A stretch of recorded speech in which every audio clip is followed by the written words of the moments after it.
everybody. Dan Illman, Mike Beer, taking a look at the DRF race of the day for Saturday, July the 27th. Let's throw up the field for race number 10. It is the Grade 2 Jim Dandy. 3-year-olds going 1 1/8 miles. $500,000 is the purse. It's the local prep for the Midsummer Derby, the Travers, later in the Saratoga meet. Only a field of 5, but it's a very strong field. You've got last year's 2-year-old champion Fierceness making his first run since disappointing somewhat as the favorite in the Kentucky Derby. Sierra Leone, who missed by a nose in the Derby, 3rd in the Belmont. You've got the Preakness winner, Seize the Gray, and a nice supporting cast. Absolutely, Dan. I think more questions than answers in this race at this point. Can Fierceness show up here and run one of his really good races in a tougher spot? Can Sierra Leone just keep a straight course through the stretch and finally run down some good horses in front of him? It's a very interesting race, and there's plenty of speed on paper. Perfect segue to our Timeform US pace projector. We know Fierceness does have a lot of gas from the outside, but Pony Express was a Fleet Maiden winner last time out at Santa Anita. Seize the Gray went gate to wire, winning the Preakness. On paper, the pace should be fast, as Timeform US indicates, and on paper, a fast pace really helps a horse like Sierra Leone, who sometimes doesn't get out of the gate very well and has to make up a lot of ground, as he did in the Belmont. Sierra Leone's going to be sitting back here hoping that these horses go in front of him and he can get a clean run into this thing. And there's a real chance that happens. I think the whole key to the pace, Dan, is the number 3 Batten Down, who was a horse who, earlier in his career did not want to rate. And his last 2 starts, they've just turned him loose and put him on the lead. And he just looks like, to me, a much more comfortable horse when he's on the lead. Let's start things off with Sierra Leone. For him and his connections, it was a heartbreaking beat in the Derby, getting defeated by a nose after drifting in a little bit in the stretch. Here's the Belmont.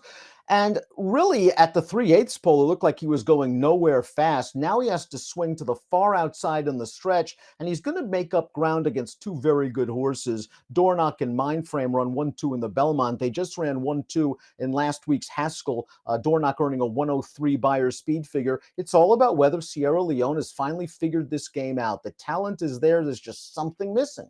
Yeah, exactly, Dan. He still won't keep a straight course in the stretch of his races, and it feels like it just really works against him. I didn't feel like the Belmont was his best performance, but he still matched his career top buyer in there. It was a track where you didn't really want to be left with a lot to do in the stretch, and of course, he was left with a lot to do there. I liked the eventual late run that he put in.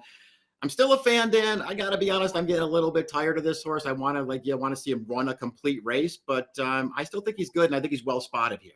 Wayne Lucas has done a masterful job with the 2 Seize the Gray, winning the Pat Day Mile, then coming back and scoring the Preakness in gate-to-wire fashion over Kentucky Derby winner Mystic Dan. Seize the Gray ran in the Belmont, and he was part of the early pace, a solid pace at that with Dornoch, and he tired pretty badly. The Belmont was a disappointing effort. He's got to prove that Preakness wasn't a fluke. Yeah, and again, it's that Preakness where he just had such a soft trip on the lead. It kind of feels like he took advantage over a wet track that day. Not that some of his other races aren't good, though, Dennis. Pat Day Mile was really good. Listen, the Belmont last time he's out to 1.25 miles. He's taken tons of pressure on the lead from a really good horse. I actually felt like he ran pretty well until the top of the stretch, and then that was just too much for him. I don't think he'll have as tough a time of it here. I'm still not convinced that he's good enough to beat all these horses. Mike hit the nail on the head regarding the improvement of the Juddmonte Blue Blood, the 3 Batten Down. His last 2 races have been his best 2 races, and they've come when they've let him roll on the lead, as in his stakes debut, the Grade 3 Ohio Derby, where Batten Down just opened up several lengths in the blink of an eye, carved out some legitimate fractions, and keeps on going to hold off Gould's Gould, who is also back in the Jim Dandy. Yeah, I mean, he ran really well here. He's on his wrong lead all through the stretch, Dan. And he was loose on the lead right from the jump, but he was loose because he was just powering right along. It's not like he was walking in front of these horses. He was moving, and he just kept going through the stretch. He's obviously got some real talent. What happens when he's denied the lead in one of these races against better horses? I guess that's the main question.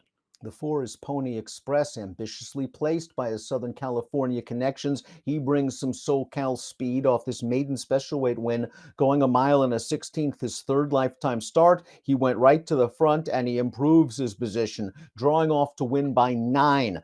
84 Beyer speed figure for Pony Express, who still has a lot of upside potential, but it's a big step up in class, and I know Timeform US has him on the lead. If he's going to make it, he's going to have to really work. Yeah, he's gonna have to be quick, and he has looked quick in his 2 races. So maybe they're just over here on a mission, Dan. If they're gonna ship him across the country off of a maiden win and run him in the Jim Dandy, I doubt they're here to sort of change up his running style and rate him.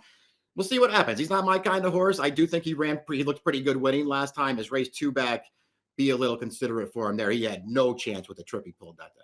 Gould's Gold is the number 5. His only lifetime victory came sprinting, but he's acquitted himself well in his 3 subsequent 2-turn appearances, including the runner-up effort to batten down last time out in the Ohio Derby for McPeak and Hernandez, who've just had a stellar 2024. I can see Gould's Gold pulling a trip in here, tucking behind the speeds and getting the jump on the true closer, Sierra Leone. The question is he good enough? Yeah, exactly. That is the real question. But everything, the way you just laid things out there, Dan, with the trip that's coming for this horse, and I do think there's maybe one more forward move in him.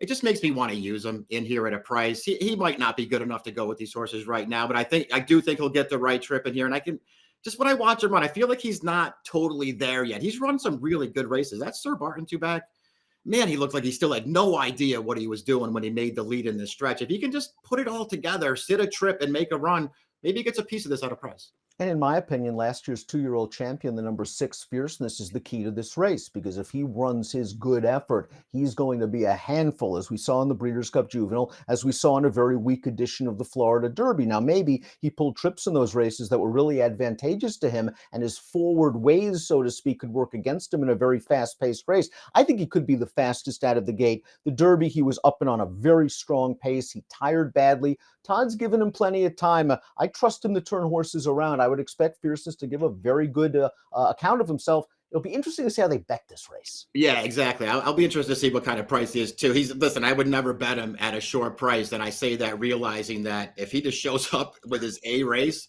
he might win this race for fun. And I'm kind of with you that they'll probably be aggressive with him out of the gate here. And at least if he's not on the lead, they'll put him right up close, sitting off of another horse.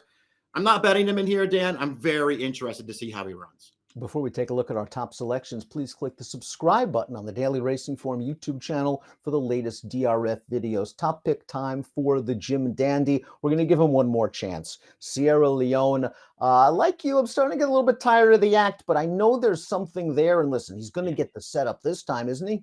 Yeah, I just like this spot for him. I also like him maybe getting back a little bit in distance too. I don't think that's necessarily going to hurt this horse. I'm taking him on top in this race. That I'm going to use him with Gould. I almost put Gould's Gold on top at a price, but I'm going to use that horse. Curious to see what Batten Down does. Curious to see what Gould's Gold does. Curious to see what everybody does in the Jim Dandy as they prep for the Travers in the second half of the season for these 3-year-olds. We'll both go with Sierra Leone. We'll see if 2-year-old champion Fierceness gets back on the beam.